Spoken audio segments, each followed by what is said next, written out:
I was wondering कि किस ज़बान में बात करूं, लेकिन my previous speaker has set the tone, तो मुझे लगता है कि आसानी होगी अंग्रेज़ी में बोलने की, पर मैं कोशिश करूंगा कि अंग्रेज़ी ज़बान और उर्दू हिंदी ज़बान को भी मैं यही कुछ मैं जानता हूं, इसलिए उनको मिक्स करके यूज़ करूं.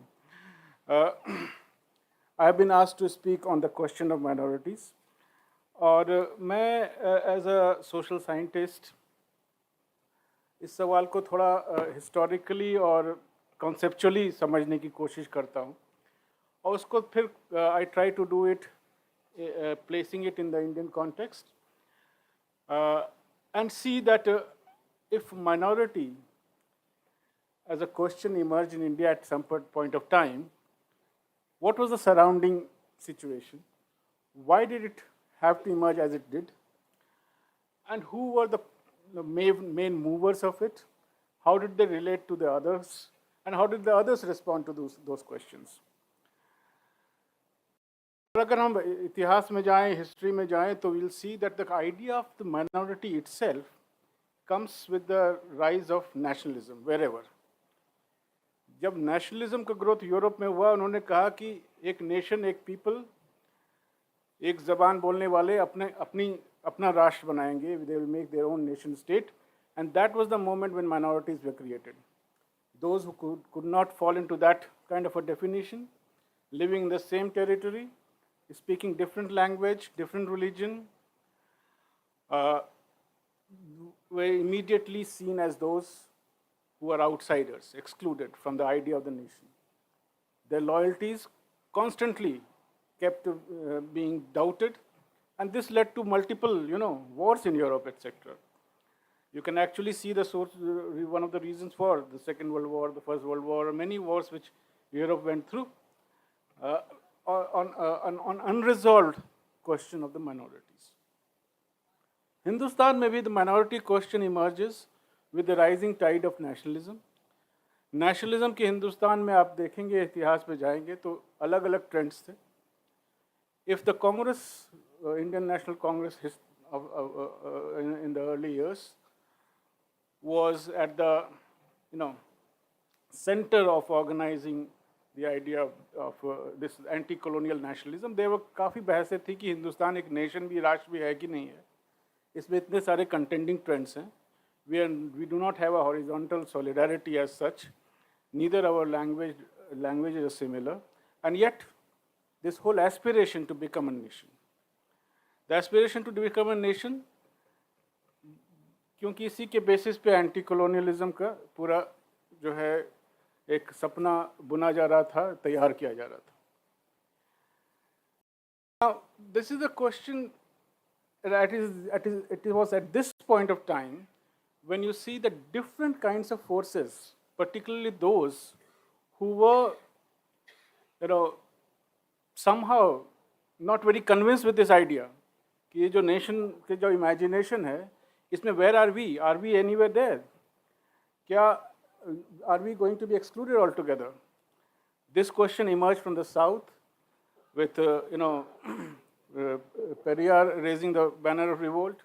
This question on the true intentions of the Congress led nationalism was what Dr. Ambedkar was constantly questioning. What is the content of it? Who are going to benefit? Where will the quote-unquote untouchables, where will they find themselves in this idea of nation? इसी context में you will see around this time that the question of minorities also emerged. Initially, the minority question is more or less represented by the minority elite, who also see the whole question around their own interest, more or less. There is one text of Dr. Ambedkar which is very rarely cited, and this also is a very complex text. Dr. Ambedkar's intellectual depth, which he marshals, और उसको इस चीज़ को समझने में जो लगाते हैं वो क्वेश्चन है पाकिस्तान पे. I think the demand for Pakistan is the title of the book. It came with two different titles at different point of times, in which, although Dr. Ambedkar came to argue, I think At that time, probably his understanding of religion being a nation probably would not, stand the test of time today. So, but there were other questions which were also very important there, which Dr. Ambedkar was raising. And these were questions around the minority themselves. The Constitution of India, inaugurated, adopted in 1950. It went, the process of the making of the Constitution एक लंबा process था, और in which Dr. Ambedkar really played a central role. But whether all the wishes and desires of Dr. Ambedkar could be accommodated, particularly in the question of minorities, particularly on the question of the safeguards for the scheduled castes or other backward classes, including also the rights of the citizenry, whether all of them could be adopted, it remains a matter of question, because around this time itself, 1945, Dr. Ambedkar actually was proposing a constitution itself, जो बाद में state and minorities के नाम पे से publish हुआ. This was the time, 1945-46, the minority question was being reopened. The constitution draft constitution had, in the definition of minority, included religious minorities, linguistic minorities, as well as all the depressed caste, classes, or backward groups, tribes, and so on. They were all seen as those posited against this whole tyranny of what Dr. Ambedkar would say, the communal majority. The majority, in Ambedkar's view, is not a numerical majority. Caste Hindus are not a numerical majority. But it is the power, which disproportionate amount of power which they have come to accumulate, that makes them the majority, a dominant majority, which suppresses and discriminates against the minority. The minority could be actually a numerical minority in that sense. In my understanding, well, I'll come to it. Dr. Ambedkar's this state and minority, that document which he prepared for the Scheduled Caste Federation, उसमें उन्होंने argue किया कि ये जो कोशिश हो रही है कि माइनॉरिटी शेड्यूल कास्ट को माइनॉरिटी की डेफिनेशन से अलग कर दिया जाए, this is something which definitely he was not very comfortable with. But at the same time he said कि minority question is also not separate from the scheduled question of the justice for scheduled castes, or even question for the justice of individual citizens. तो उन्होंने कहा उसमें he documents separately the rights of the citizens, making them very robust rights, or to be compromised only in very limited kind of situations. The rights of the minorities, as well as the rights of and protections for the scheduled castes. These are part of a same compendium of rights, and not visualized and compartmentally separately. Because Dr. Ambedkar was of the view that a communal majority should not become a permanent majority in India, because that will be something most detrimental to the idea of Indian Republic. This communal majority can be checked only if there are minorities of different kinds. Minorities because of their caste status, minorities because of their religious status, minorities because of their status in terms of gender or so on. All these minorities are able to come together. So therefore, he has very practical kind of solutions also offered within this, as if, for instance, the representation should be, he suggests, should be on the basis of population, but at the same time, no community should have more than 40% representation, so as no community can actually assume and become a majority of its own.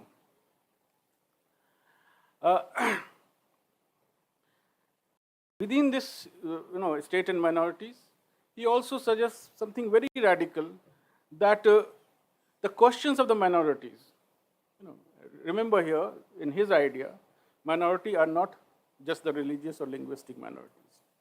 So the question of the minorities have to be dealt by the minority representatives themselves.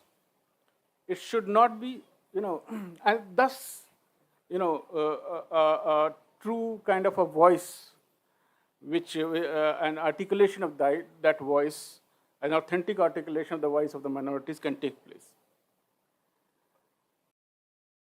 तो political sociology में, political science में एक theory है, consociationalism का, और ये this idea comes very close to that idea कि every group gets representation, their questions get addressed by their own representatives in consultation with the other members of the assembly.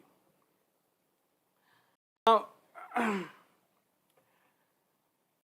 if we look at the constitution itself, of course, these suggestions of Dr. Ambedkar were not adopted.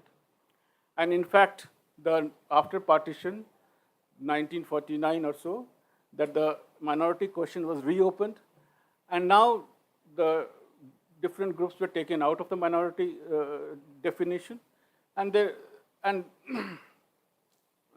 and questions raised in the Constituent Assembly on the category minority itself. कई खास के Congress right के जो representatives थे, उन लोगों ने सवाल उठाया कि अब पार्टीशन तो हो गया, अब हम क्यों माइनॉरिटीज़ को कंसेशन दें, ज़रूरत क्या है? We were doing it so that the partition can be avoided. But now the partition has taken place, why should we concede anything? And that is where Dr. Ambedkar rises up and intervenes and says that the rights of the minorities are absolute. They are not based on any kind of conditions, historical conditions and so on. If we look at the Constitution, we can see that there are three different kinds of minorities which are visualized. Although strictly, Article 29 and 30 refer to religious and linguistic minorities. And here, at the most, cultural rights से ज़्यादा कुछ imagine नहीं किया गया. So minorities have a right to establish their own educational institutions. And later on, Supreme Court intervention has said that state cannot discriminate in terms of funding. But apart from that, strictly, there is no other right as such.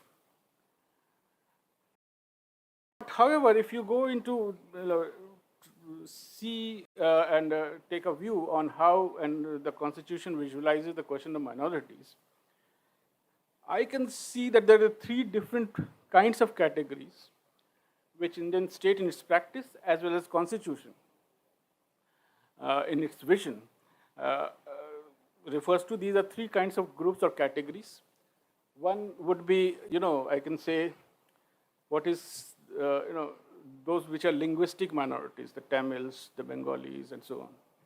They are in their own area, homeland, they have their own state governments, they have a right to decide the language of the state, they have the right to decide the cultural practices of within their own, region. Then you have the dispersed minorities. The dispersed minorities are the religious minorities who are not concentrated in particular territory, they are not claiming any homeland and so on. So you have the Christians, the Muslims, and here, in fact, if we look at the majoritarian practice, it makes a distinction between those who are born in India and those who are seen as Hinduistic religions. And Indic and non-Indic, और उसमें वो तरह के वो discriminatory practices are alongside. I'm rushing through because I can see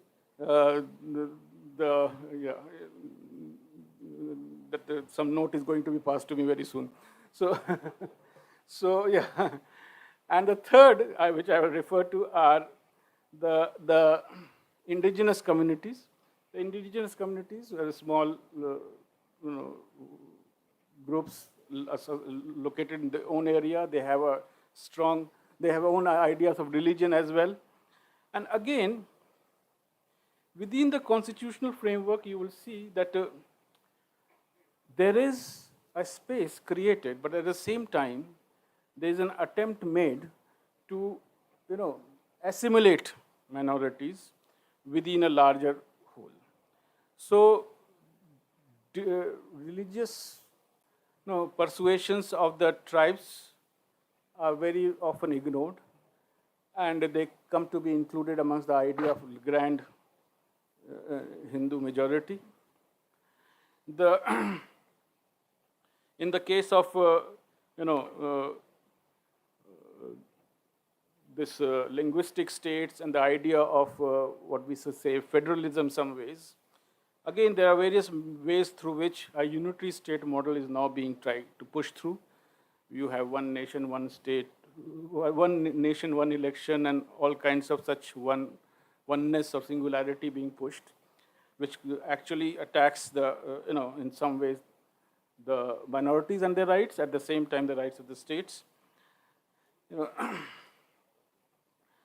Well, finally, I would come back to Ambedkar. And, the question which before us is that, of course, the Constitution is a wonderful document, that it encompasses the struggles of the people of India. It encompasses the vision of, the national leaders, and particularly those who were tasked upon to write the Constitution, led by Dr. Ambedkar. At the same time, as Dr. Ambedkar himself says, that from now on, at the time of the adoption of the Constitution, from now on we are going to live a life of duality, that we will be, in political terms, we will be equal, but it will not be necessarily so in social terms, where there is deep hierarchy which prevails. We need to revisit and see that to what extent that is there.